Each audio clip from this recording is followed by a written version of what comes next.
Assalamualaikum warahmatullahi wabarakatuh. Dan saya Azza Puspasari NIM 21101019090. Baiklah, pada pagi hari ini saya akan menjelaskan PPT saya yang berjudul Asuhan pada Masa Nifas dan Menyusui. Masa nifas adalah masa pemulihan pasca persalinan hingga seluruh organ reproduksi wanita pulih kembali.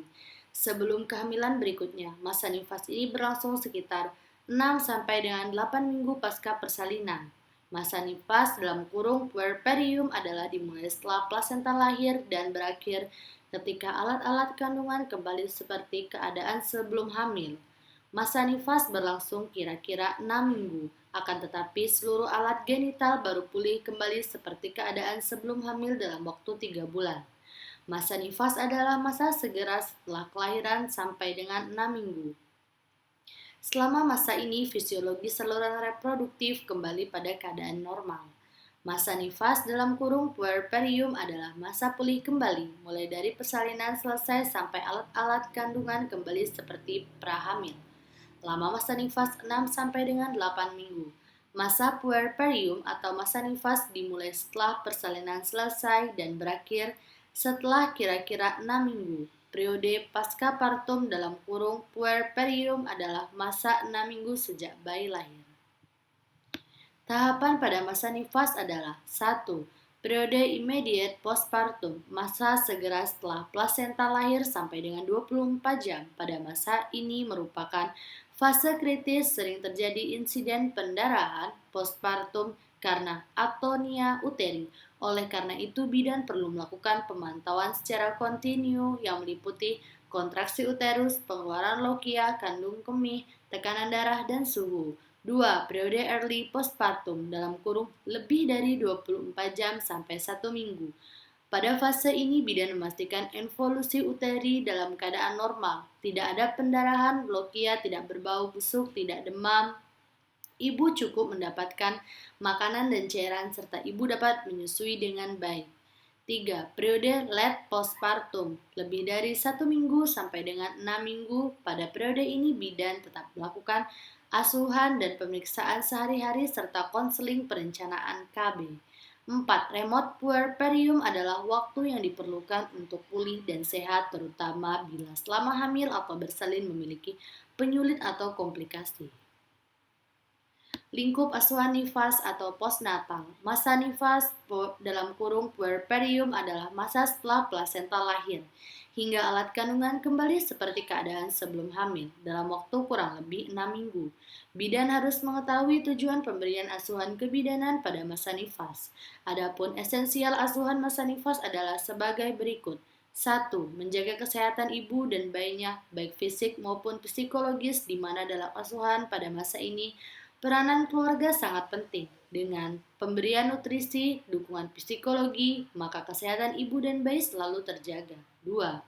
Melaksanakan screening yang komprehensif dalam kurung menyeluruh, di mana bidan harus melakukan manajemen asuhan kebidanan pada ibu masa nifas secara sistematis, yaitu mulai pengkajian data subjektif, objektif, maupun penunjang.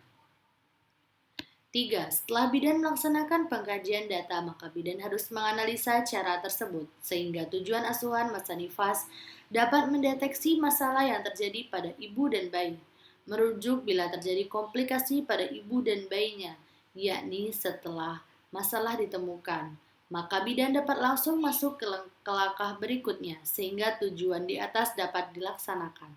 5. Memberikan pendidikan kesehatan tentang perawatan kesehatan diri, nutrisi, keluarga berencana, menyusui, pemberian imunisasi kepada bayinya, dan perawatan bayi sehat, memberi pelayanan keluarga berencana. Asuhan masa nifas. Asuhan masa nifas diperlukan dalam periode ini karena merupakan masa kritis baik untuk ibu maupun bayinya. Menurut hasil SDKI 2012 bahwa penyebab kematian ibu adalah trias, yang terdiri dari pendarahan, preeklamsi atau eklamsi, dan infeksi. Diperkirakan bahwa 60% kematian terjadi pada masa postnatal dan 50% kematian masa nifas terjadi karena pendarahan dalam 24 jam pertama postnatal. Dan juga terdapat beberapa proporsi pendarahan postpartum sekunder yang terjadi pada masa nifas awal dalam kurung early postpartum hingga masa nifas lanjut dalam kurung late postpartum. Untuk kejadian infeksi terutama disebabkan oleh infeksi postpartum mengenai kejadian preeklamsi atau eklamsi sebagian kecil dapat terjadi pada masa nifas. Sehingga dalam hal ini maka peran bidan adalah penting untuk mencegah kejadian pendarahan, preeklamsi atau eklamsi dan pendarahan postpartum. Lingkup pelayanan kebidanan dalam masa nifas sebagai berikut. 1. Pada masa kala 4 hingga early postpartum, bidan harus melakukan observasi melekat bersama ibu dan bayi dalam beberapa saat untuk memastikan ibu dan bayi dalam posisi yang stabil serta tidak mengalami komplikasi. 2. Periksa fundus uteri tiap 15 menit pada jam pertama, 20-30 menit pada jam kedua postnatal jika kontraksi tidak kuat. 3. Periksa tekanan darah, kandung kemih, nadi, pendarahan tiap 15 menit pada jam pertama dan tiap 30 menit pada jam kedua postnatal. 4. Anjurkan ibu minum untuk mencegah dehidrasi, bersihkan perineum, dan anjurkan untuk mengenakan pakaian bersih. Biarkan ibu istirahat, beri posisi yang nyaman, dukungan program bonding attachment dan ASI eksklusif. Ajarkan ibu dan keluarga untuk memeriksa fundus uteri dan pendarahan secara mandiri. Beri konseling tentang gizi, perawatan payudara, serta kebersihan diri. 5. Memberikan dukungan secara berkesinambungan selama masa nifas sesuai dengan kebutuhan ibu untuk mengurangi ketegangan fisik dan psikologis selama masa nifas. 6. Bidan berperan sebagai promotor hubungan antara ibu dan bayi serta keluarga. 7. Mendorong ibu untuk menyusui ibunya dengan meningkatkan rasa nyaman ibu. 8. Mendeteksi komplikasi dan perlunya rujukan sesuai indikasi. 9. Memberikan konseling untuk ibu dan keluarganya mengenai cara mencegah pendarahan, mengenali tanda-tanda bahaya, menjaga gizi yang baik, serta mempraktekkan personal hygiene. 10. Melakukan manajemen asuhan dengan cara mengumpulkan data, menetapkan diagnosa. 11. Memberikan asuhan kebidanan pada masa nifas dan menyusui secara profesional sesuai dengan standar keundangan dan standar kompetensi bidan. Masa menyusui. Masa menyusui adalah rekomendasi pemberian ASI eksklusif selama 6 bulan pertama dan selanjutnya minimal selama 1 tahun kepada bayi yang baru lahir. Beberapa lembaga kesehatan negara seperti World Health Organization dan UNICEF juga merekomendasikan ASI eksklusif selama 6 bulan, menyusui dalam 1 jam pertama setelah melahirkan. Masa menyusui adalah rekomendasi pemberian ASI eksklusif selama 6 bulan pertama dan selanjutnya minimal selama 1 tahun kepada bayi yang baru lahir.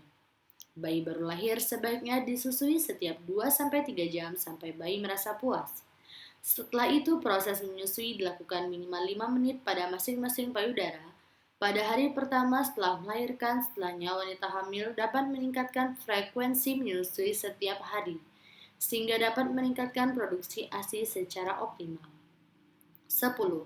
Tujuan asuhan nifas dan menyusui sebagai berikut. 1. Menjaga kesehatan ibu dan bayinya, baik fisik maupun psikologis, di mana dalam asuhan pada masa ini, peranan keluarga sangat penting. Dengan pemberian nutrisi, dukungan psikologi, maka kesehatan ibu dan bayi selalu terjaga.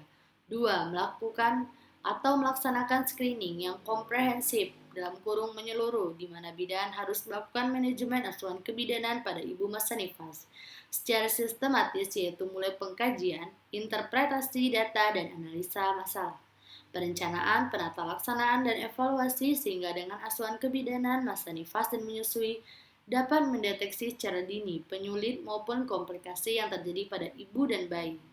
3. Melakukan rujukan secara aman dan tepat waktu bila terjadi penyulit atau komplikasi pada ibu dan bayinya ke fasilitas pelayanan rujukan. Asuhan kebidanan nifas dan menyusui. 4. Memberikan pendidikan kesehatan tentang perawatan kesehatan nifas dan menyusui, kebutuhan nutrisi, perencanaan pengaturan jarak kelahiran, menyusui, pemberian imunisasi kepada bayinya. Komponen esensial dalam asuhan kebidanan pada bayi baru lahir selama masa nifas. Gizi yang harus terpenuhi selama masa nifas diantaranya: 1. Mengkonsumsi tambahan 500 kalori per hari.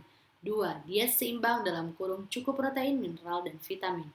3. Minum minimal 3 liter per hari. 4. Suplemen besi diminum setidaknya selama 3 bulan pasca salin, terutama di daerah dengan prevalensi anemia tinggi. 5. Suplemen vitamin A sebanyak 1 kapsul 200.000 IU diminum segera setelah persalinan dan 1 kapsul 200.000 IU diminum 24 jam kemudian. Kebijakan program nasional pada masa nifas dan menyusui adalah sebagai berikut. A. Menilai kondisi kesehatan ibu dan bayi.